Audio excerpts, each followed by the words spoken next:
and that he rewards those who seek him. So what did I do? He used the coin of heaven. He used the coin of heaven. The coin of heaven. The coin of heaven. The coin of heaven. I tell everyone who will listen to me.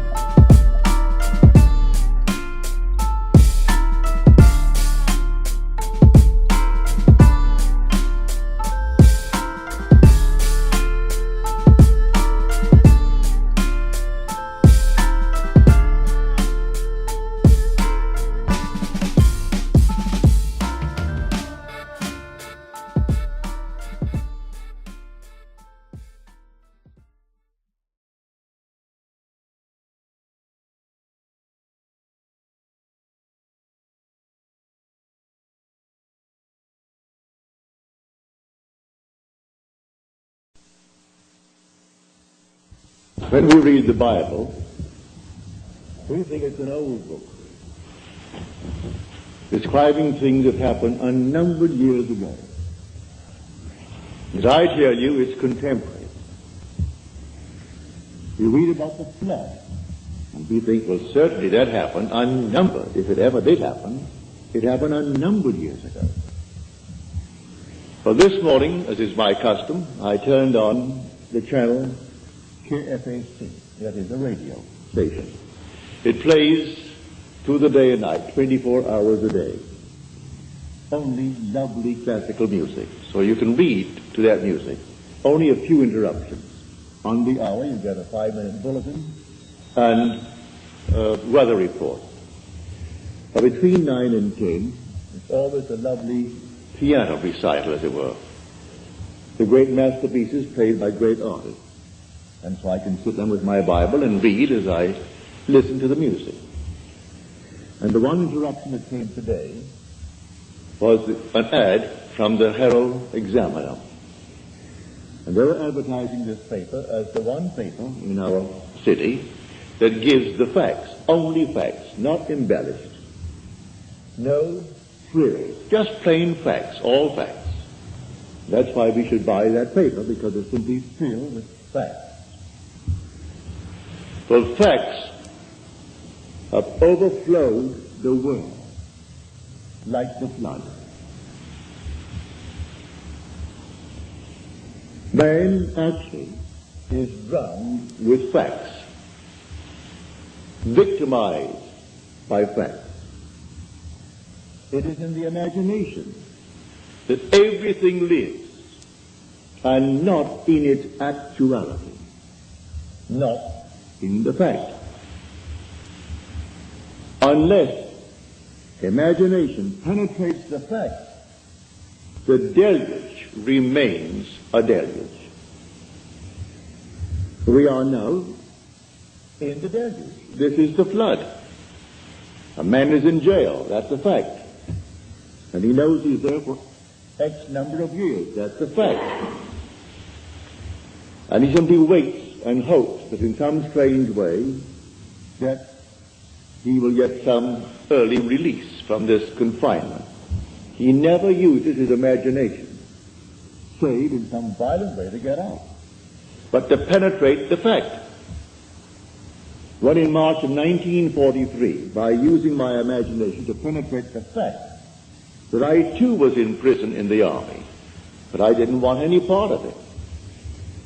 And so I simply penetrated the fact and saw myself in New York City in my own apartment with my family.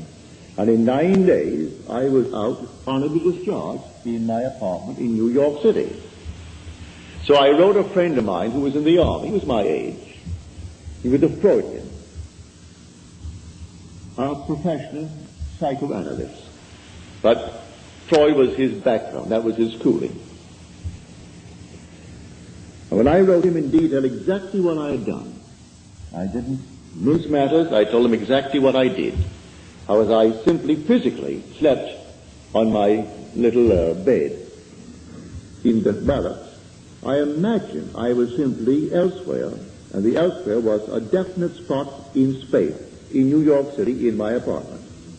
And what I did, I could feel the bed, I could feel the things in my house. I went about feeling all the familiar objects in my apartment. and I gave them all the tones of reality and all sensory vividness to the best of my ability. And I touched everything, and it felt real. Then I went back to sleep, and then I told them exactly what happened to me that morning. And then 9 days later, I was honorably discharged by the same man that had disallowed my application. He didn't answer my letter. Because in New York City, he used to come to my meetings as a friend, because he was so convinced that the Freudian concept was true. But he said, I come to your meetings for this reason, Neville. We knew each other well. He'd come home for dinner, I'd go to his place for dinner, but he said, I come to your meetings because you turn my daily bread into the substance of fairy. I sort of like that, he said. But when I listen to you, I hold the chair, and I put my feet right firmly on the ground to feel the reality and the profundity of things. You want me to take me away with you. You're going to leave me right here where things are solidly real, so I feel the place under my foot, and I feel the thing next to my hand, and I hold on tightly as you weave your story concerning moving off in one's imagination. So he would not penetrate the facts. So when did he get out? When the other millions got out. So he remained with his facts for the next 3 years. I got out in March of 43. He came home to New York City in 46, demobilized as the other millions and millions of boys were. He could not let go of the facts. This is the flood. No other flood. This is the flood. We are drummed with facts, victimized by them. Now, does the Bible teach this story of getting through the facts using my imagination? It certainly does. Now, let me take you into the 27th chapter of the book of Genesis, the first book, the book of the beginnings. If you're not familiar with the story of Isaac and his 2 sons, they were twins. Let me just refresh your memory if you've forgotten. It is said in the story that Isaac had, that is, his wife had the 2 sons, Rebekah, but he was the father of the 2 sons, Esau and Jacob. It is said that Esau was a hairy one. He came out first. And then Jacob came out second, and he had no hair. He was completely hairless, while Esau was covered in hair from head to foot. But he was the first. One was called Esau, and one was called Jacob, because he came out second and supplanted the other. Now we are told that when the father Isaac was old, and his eye was dim so that he could not see, in other words, he was blind, he said to his son Esau, I cannot see, and my days are numbered. I want you to go into the fields and hunt, and bring me some well-prepared, tasty venison as I like it, savory venison. We are told that Rebekah, who loved her second son more than she did the first, overheard the conversation between Esau and his father. And then because she loved Jacob and wanted Jacob to get the blessing, for the father feels his days are numbered, and he must now give his blessing to one of his sons, and the first one must get it. So the mother told Jacob what she had heard, and then suggested that we take one of the kids from the flock, and we kill it, and take the skins of the kid and put it upon you, so that you will have the appearance of Esau. Esau thought otherwise. He said, suppose my father discovers it. Then Jacob said, suppose my father discovers it. And the mother said, leave that to me. It will be on my shoulder if he discovers it. And sent Jacob into the field to bring a kid. Well, he took that kid and brought it tastily prepared for his father. He came quickly into the presence of the father. And the father said to him, come near, that I may feel you, my son, whether you are my son Esau or not. So Jacob came near to Isaac his father, who felt him. And then Isaac said to Jacob, the voice is Jacob's voice, but the hands are the hands of Esau. And then he blessed him. He gave him his blessing. He had no sooner left the presence of his father when Esau comes in now with savory venison. And the father said, well, who was it that came? For I have already eaten. Who came? And then he discovered it was his son Jacob who came with guile and betrayed him. But said the father, I have given him your blessing and I cannot retract it. And blessed he is. All will serve him. Everyone will serve him.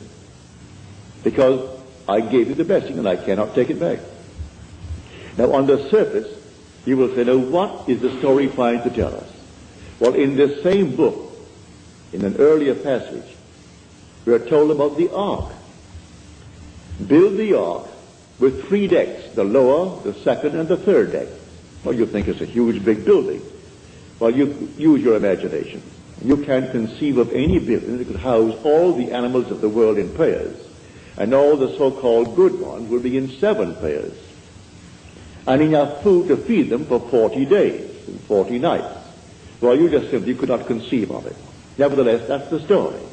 But there are 3 decks. The obvious thing is the facts of life. Then there's psychological interpretation of these so-called stories, and then the spiritual consummation of the story. So you have the lower deck, the second deck, and then the third deck. So here is a perfect example of the second deck. This room now is a fact. We're all in the room. It's a fact. But suppose I don't want to be here. Suppose it becomes a prison to me. Can I get out of it? If I know to penetrate the fact. If I know that I am the ark. That all things exist in the human imagination. And the human imagination and God are one. They are one, not two. I can, in my imagination, penetrate any wall. I can now, without batting an eye, in the twinkle of an eye, I can stand on the street and see this thing without a man standing before it. No problem whatsoever to assume I'm on the street and looking from the street to this platform. But you may say, well, what would that do? Well, let me do it and feel the reality, feel that solidity of the street under my foot and see this building from the street rather than looking to the street from here. If I do it and give it solidity, give it reality, I'll be compelled to go there. This is what Scripture teaches. That is my blessing. I can penetrate a fact. And penetrating a fact, I can stand wherever I want to stand in this world. Then the promise is made, wherever the sole of your foot shall stand, that I have given to you. I'm not going to make you a promise and not fulfill it. I've given to you if you can stand upon it. So I actually stood upon my apartment. I actually stood upon that floor. I felt the bed. I felt everything and gave it reality. My friend wouldn't allow himself to sleep in one place and assume that he was sleeping elsewhere, because that is a divided state of mind. He didn't want to become a split personality, and so he wanted to be completely coordinating. Well, he was coordinated, all right, for the next 3 years, all in one little spot in his barracks. And for 3 years he couldn't get out. Because first of all, he wouldn't try it. Because I turned his daily bread into the substance of fairy. And so he did not answer my letter. I've reminded him a few times since. Why didn't you answer the letter? Well, first of all, it didn't make sense. And I don't believe, said he, that really what you did was the sole cause of your discharge. You always question it. Then I repeat it another time and tell him again what happened this time. Well, that would have happened anyway. You do it a third time. You do it a fourth time. Do you know if you did it 1,000 times, he would still say, do it once more. It will always happen as far as they're concerned. It just didn't happen because you did something. These things would have happened anyway. So why do you analyze people then? Then let things happen. We are not the creatures of circumstances, said a man who bears your name, for his first name is Israel. And Disraeli's name is simply of Israel, Benjamin Disraeli. And he said, man is not the creature of circumstances. Circumstances are the creatures of men. He knew how to create things, all in his imagination. So I said, you bear the name of Israel, but you don't apply the story of Israel. If you'd only apply it, because these things are taught us in Scripture. Scripture is not secular history. This is contemporary. It didn't happen thousands of years ago. The flood is on. And this is the flood. The whole vast world is inundated with facts, like this prominent papers, the evening paper, the Examiner. And they're proud of the fact they only print facts. They don't embellish it. No frills, only the facts. Therefore, buy the facts. Well, I can buy the facts. And they go all over the world to find frightening facts. I'm not denying that he didn't kill her. I'm not denying that he did not receive a sentence of X number of years. But when people ask anything of me, I'm not concerned about why it happened. What do you want? And I will simply apply my imagination lovingly on behalf of that request. I don't care what brought you to that state. I am here to simply get you out of the state. What do you want? All through the Bible, what do you want? He didn't condemn anyone. The woman taken in adultery, he didn't condemn. So what do you want? Go and sin no more. He didn't call the act of adultery a sin. If she called it, or they called it a sin, all right, call it a sin. Therefore, don't repeat it if you call it a sin. But sin is simply knowing what to do and not doing it. That's sinning. So if I discover what to do, to penetrate a fact, to go beyond the fact, and create a condition for myself, and dwell in it, and think from it, instead of thinking of it. For the great fallacy of the world is perpetual construction, deferred occupancy. Create and create in my mind's eye all kinds of lovely things I would like to realize, but I never occupy them. I do not penetrate the state and go right into it and give it cubic reality. But I know, and you know, and it's not difficult to understand why. The sense of touch is something we believe in more profoundly than we do in, say, the sense of sight, or the sense of hearing, or the sense of smell. I stumbled upon this one day in a dream. In my dream, I came upon this huge big pillar, a pile driven into the ocean. And the bridge that it formerly supported was gone now. Only the piles remained. And I knew I was dreaming. And I figured to myself, if I held that pile, and I could touch it, and if it seemed to me solidly real, what I'm going to do, I'm going to hold on to that pile. In the dream, I know it's a dream, but I'm going to hold that pile as solidly as I can, and compel myself to awake holding the pile. Well, I did. I held the pile with all of my might. And I said, now, Neville, you know you're sleeping. You know that you're dreaming now. Awake. And I awoke in the water. I'm actually holding that pile, and I'm standing up in what formerly I knew to be a dream. It ceased to be a dream. It's real. I'm in a world just as real as this. Here I am holding this enormous pile, and it's in the East Indies, not the West Indies where I was born. It was in the East Indies, a very primitive area. And then some animal came down to the beach, a strange-looking creature. And at that moment, I was panicky.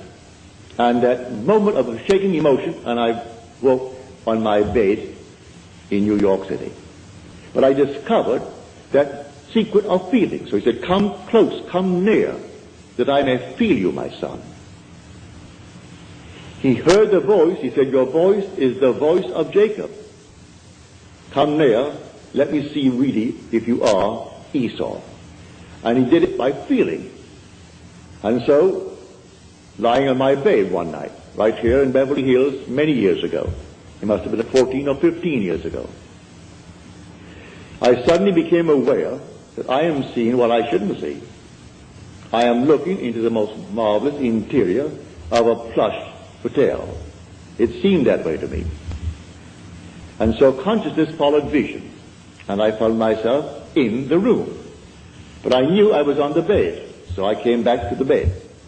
I'm still seeing the interior of this room, and I went back into that room. I came back again. I must have done it 12 or 20 times. It was fun, going into the room, and the room was just like this, real. Then I came back to the bed. Now, I said, I am now going to explore. Regardless of consequences, I am going to explore. And so, I went into the room.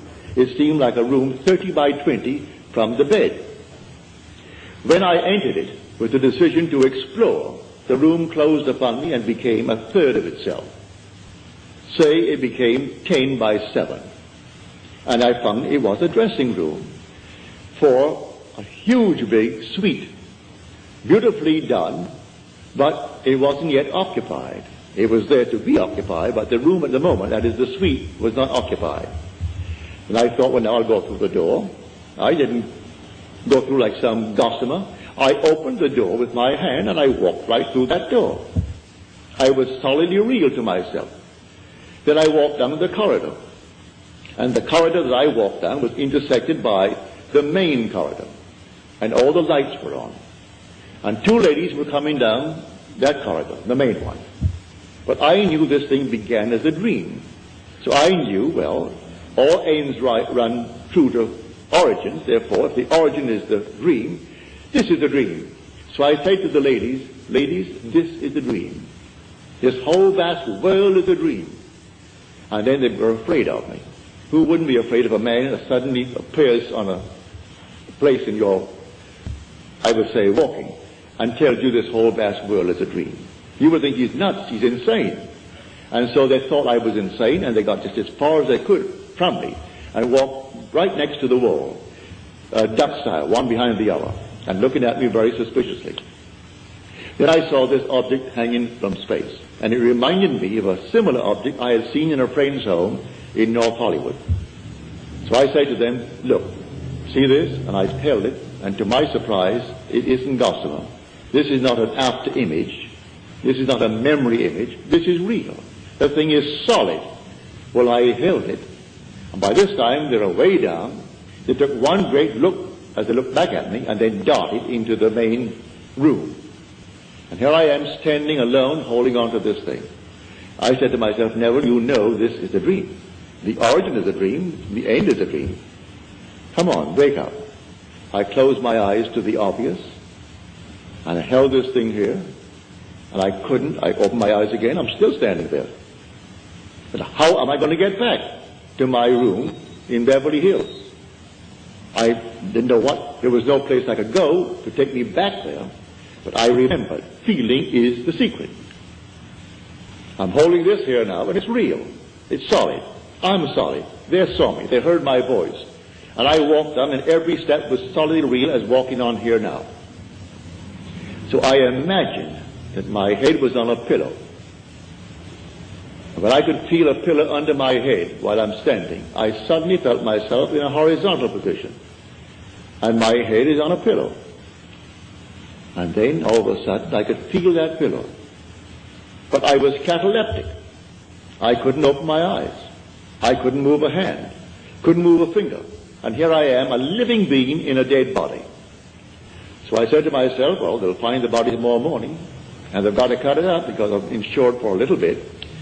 And to prove that nobody took my life, they have to cut it up to find out why he died. Always have to ask that question. And they'll give it a name. If they can't find it, they're going to give it a name anyway. So here I am, couldn't open my eyes, couldn't move my hand. In about 15, 20 seconds, which seemed much longer than that, my little finger, I could move it. And then I could move my hand a bit. Still couldn't open my eyes. And we were sleeping in a double bed. So I pushed my hand out, my left hand, and I could feel the warmth of my wife's body. Pardon me.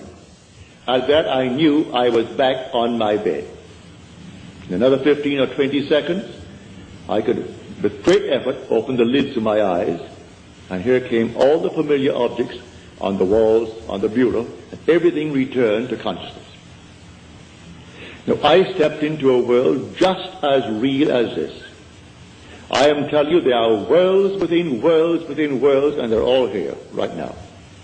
Just like turning on a radio and you turn it ever so slightly, and you have a new wavelength and a new station coming in, bringing something entirely different, and they're not interfering with each other. And these worlds are all here now, and they're people, just as we are peopling this world, and they're just as real as this world. It's terrestrial. And it doesn't, you don't walk for it. I was on the bed, I seemed to walk into it, I would say, 10 feet away, but the same area permeated the bed, and the bed did not obstruct it, and that world into which I stepped did not obstruct the house that I lived in Beverly Hills. It's all here, the whole vast world. Worlds within worlds within worlds. So I tell you, facts are the flood. That's the deluge. There was no other kind of flood. We are actually inundated with the facts of life. And these facts, we change them every day. Today, this is the cause of so-and-so. Tomorrow, that's not so. It's another cause you found. And then the next day, another cause. But while we haven't found the next cause, we believe that to be the fact. And we worship the facts. So I tell you, all things are in the human imagination. Man is all imagination. And God is man. And exists in us, and we in him. The eternal body of man is the imagination. And that is God himself. There is no other God. It's all your own wonderful human imagination. And the one thing the whole vast world aches for is the awakening of the imagination. And when it comes with the birth of the promised child, which sets a man free from the horrors of this world we call the world of nature. For nature is simply that principle on which depends the sameness of forms in transmitted life. And so the thing goes over and over. Haven't you observed a year that at a certain time of the year money is tight? All of a sudden it flows, and then at a certain time of the year it's tight. Why? It's a habit. It's a transmitted state. You fix that fact in your mind's eye, and if you got $50,000 today, and say it's the month of December when it's always tight, you're going to loan the money out or give it away before December comes by. So when it comes by, you're going to be tight again. It's a peculiar, I would say, slavery, this thing called nature, in the sameness of forms in transmitted life. Now, you can penetrate the fact and break it. And that's what we're here to teach. I come not to abolish the law and the prophets. I come not to abolish them, but to fulfill them. And tell you the real law. It's not washing your hands before meals, although that's a very nice, clean thing to do. It's not giving certain diets, doing this, that, and the other. He explains that the entire law is psychological. He takes one of the commandments, which is the graphic one, to show you how everything must be interpreted psychologically. He said, you have heard it said of old, you shall not commit adultery. But I say unto you, any man who looks lustfully upon a woman has already committed the act in his heart with her. But what man hasn't? What man has not violated that? So he tells you the whole thing is a psychological thing. You can't restrain the impulse because you may restrain it based upon 1,000 different reasons. Maybe you are afraid of the consequences. Maybe you are afraid that someone will find out. Maybe you're afraid of this, that, and the other. But the impulse was there, and he tells you the impulse was the act. Well, if the impulse was the act, then creative acts are imaginal. For it was an imaginal act. So I have to observe my imaginal acts. For the imaginal act is a fact. It's going to actually become a fact and then confront me. Here was a lady in San Francisco. She said, my brother, and she said to me, I think he's innocent, but I do not know the facts of the case. But he was given 6 months at hard labor. He was in the army. And I don't think my brother should get 6 months hard labor in the army. I said, you want him out? He said, certainly I do. I said, tell you what, that you may try it, so you can give all praise to yourself and not to me. You do it. But what must I do? Well, if he was out, would he come home? Oh yes, he'd come straight to my place. All right. And if he came to your place, what would you do? Well, she said, I would throw my arms around him and kiss him. Feel him. I said, all right, do that. When you go home tonight, sit where you would normally sit, and just imagine that your brother is there, and that you have thrown your arms around him, and you're holding him and hugging him, and kissing him. The next Sunday morning, in my meeting in San Francisco, that woman could rise and tell this story. She said, I went home, and I imagine I heard the doorbell ring, and the doorbell is downstairs. I have to run down one flight of stairs to answer that door. So I heard it ring, and I ran downstairs, and I flung the doors open, and here stood my brother. I went back upstairs. There was no brother, but I did it so vividly, it was almost like a disappointment that I didn't actually see him standing there. But it seemed so real to me. Well, a few days later, she's sitting upstairs, and the doorbell rings. She said, I almost broke my neck to get downstairs, because I knew what was going to happen. And here she threw the door open. Here is her brother. And she stood up in the audience and told that story to the 1,000 who were present that Sunday morning. And they all saw. No one, I presume, would go and verify it. I trusted her implicitly. If she lied to me, well, then it's entirely up to her. But I'm convinced the whole thing was true. I don't check you. I believe you when you tell me that it happened. But the thing is to practice. We are the operant power. And the flood is on. Let no one tell you the flood is over. And the flood is deeper and deeper because we're more and more inclined for facts. We want the facts of life. You want the facts? Well, you make the prison walls all the thicker. But learn how to penetrate the facts. And as you penetrate the fact, you must go to a certain objective beyond the fact. What do you want now? Well, then you go into the state of the wish fulfilled. What state? The state you decide. You determine what you want in this world, and you go right into that state. And then ignore the facts. Suppose the facts now still denies what you did. It doesn't matter. Let the facts remain. They'll dissolve. They'll all dissolve because you are going to remain faithful, and you will occupy the state. No longer are you going to construct it and not occupy it. You're going to occupy the state. And as you occupy the state, it's going to work. You can do that with a job. A friend of mine in New York City, he came from out west. He was an engineer. And he said, Neville, I want more money and I want more responsibility. I want to work for a certain firm. I said, do you know where they are? He said, yes, on Madison Avenue. They do international work. They build bridges, they build dams, they build things all over the world. And I would like a job that would send me away because I would get 3 times the salary. I said, well, I'll go to the place and see where you would sit if you got the job there. Before they send you off, you'll work in the home office first, wouldn't you? I think so. Well, go up there and just take a good look. He walked into the place, picked out the desk, picked out the place, and then he assumed when he got back home, he was seated at that desk. And that was his job, and he named the sum of money, which was a considerable sum of money. He and his wife and daughter used to come to my meetings. Within a month, he was in that job, and within 2 weeks, he was on his way to the Near East, building bridges. Unfortunately, in a way, he did not live very long. He was a young man, but in about 3 years, he was gone. Heart attack, he was gone. But he would have gone anyway, whether he was here or there. For we come on time and we go on time.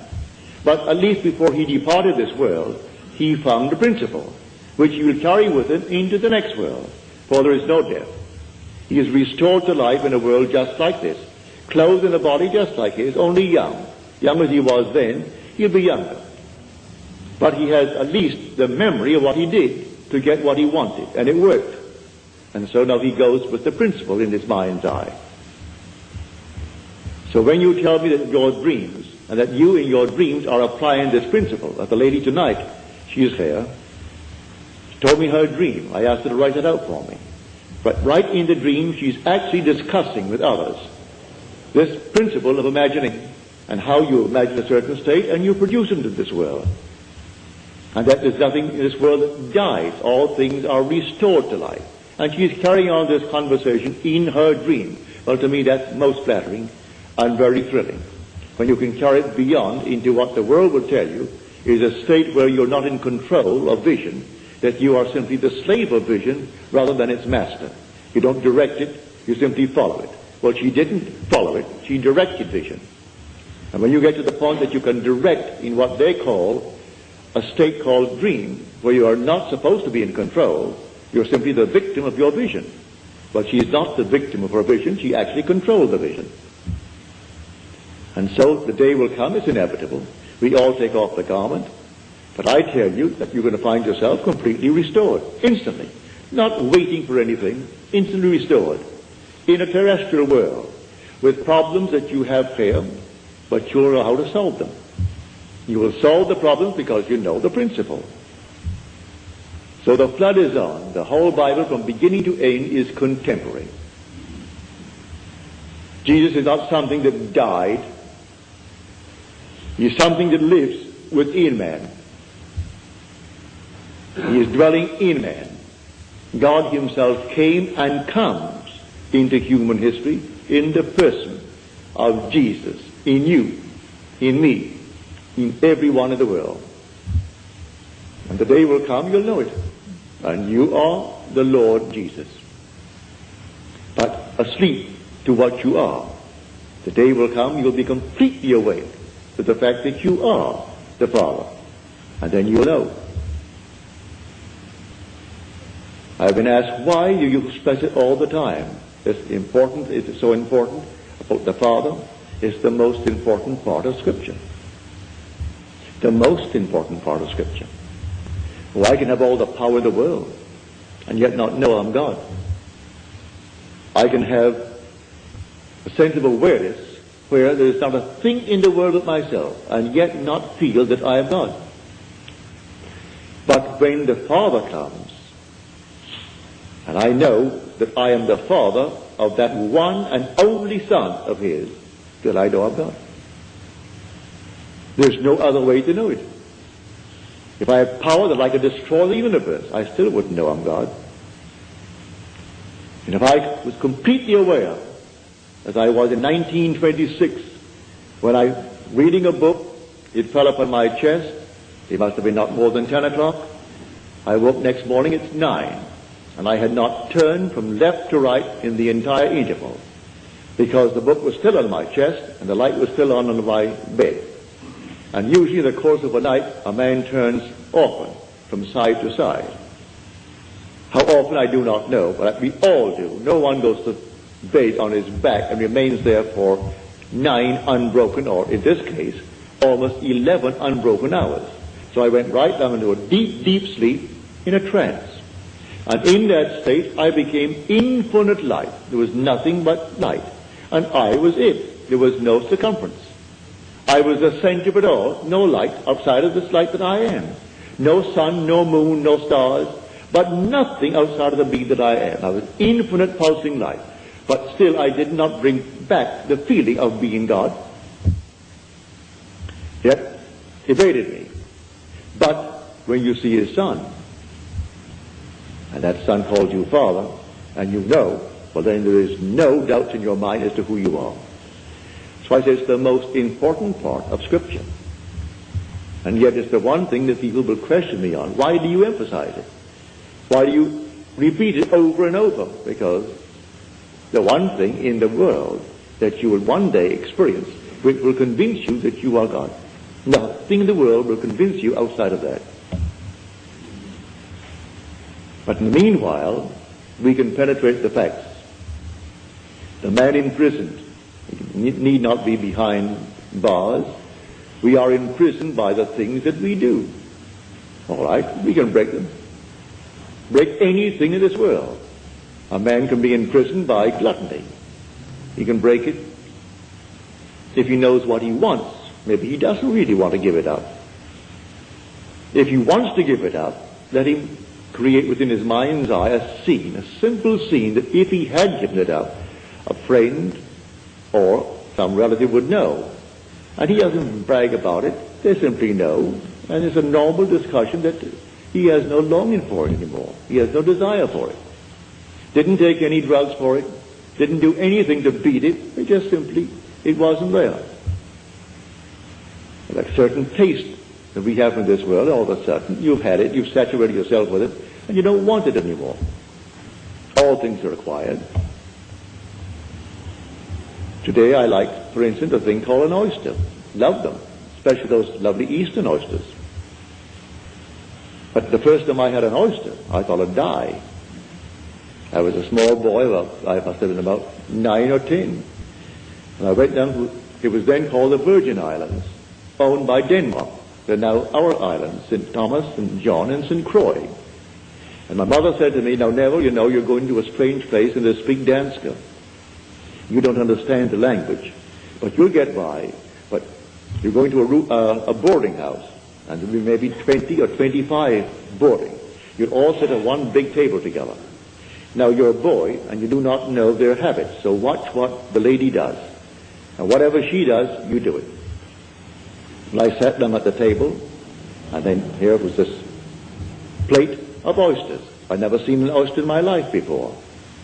And then all the little things before it. But I saw this lady take a little fork from the side, so I picked up my fork. And then she took little horseradish, she took something else, then she took a little Tabasco, did all these things to it. Then she stuck it into this oyster and dipped it into all that she had done. She closed her eyes and she ate it as though you had honey in your mouth.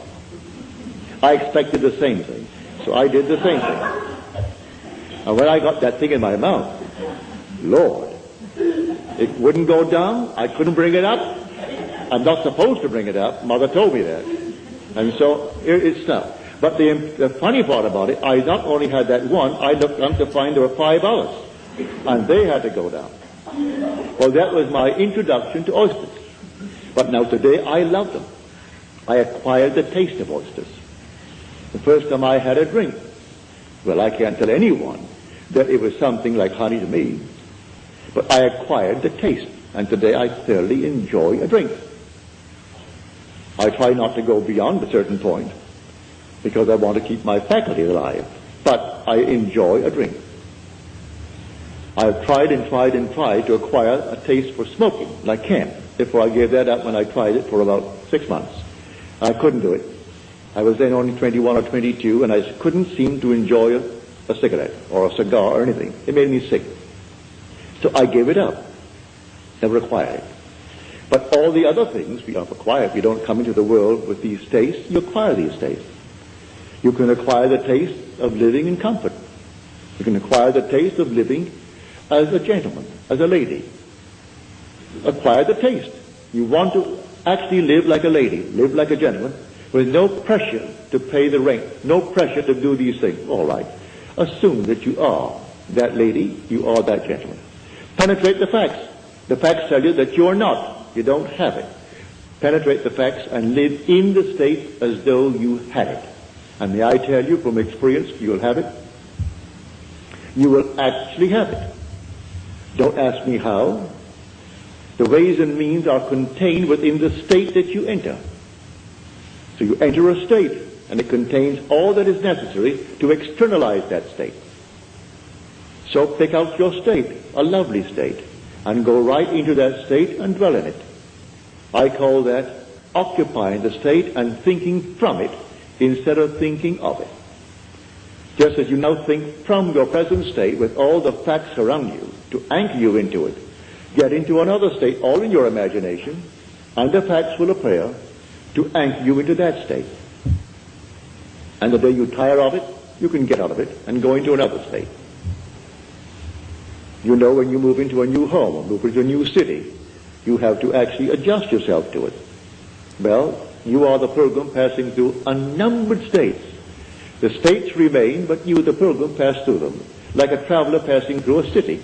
The city remains, but you, the traveler, pass through it. So you go right into another city. You don't rub out the state. Poverty remains a state, when a man who was once poor moves out of it. So he moves out of poverty into the state of affluence. But he doesn't destroy the state of poverty. Anyone can fall into it. So Blake said, I do not consider the just or the unjust to be in a supreme state, but only to be in these states of sleep, which the soul may fall into in its deadly dreams of good and evil. So it toys with this state, and it finds itself enamored with the state, and it falls into it.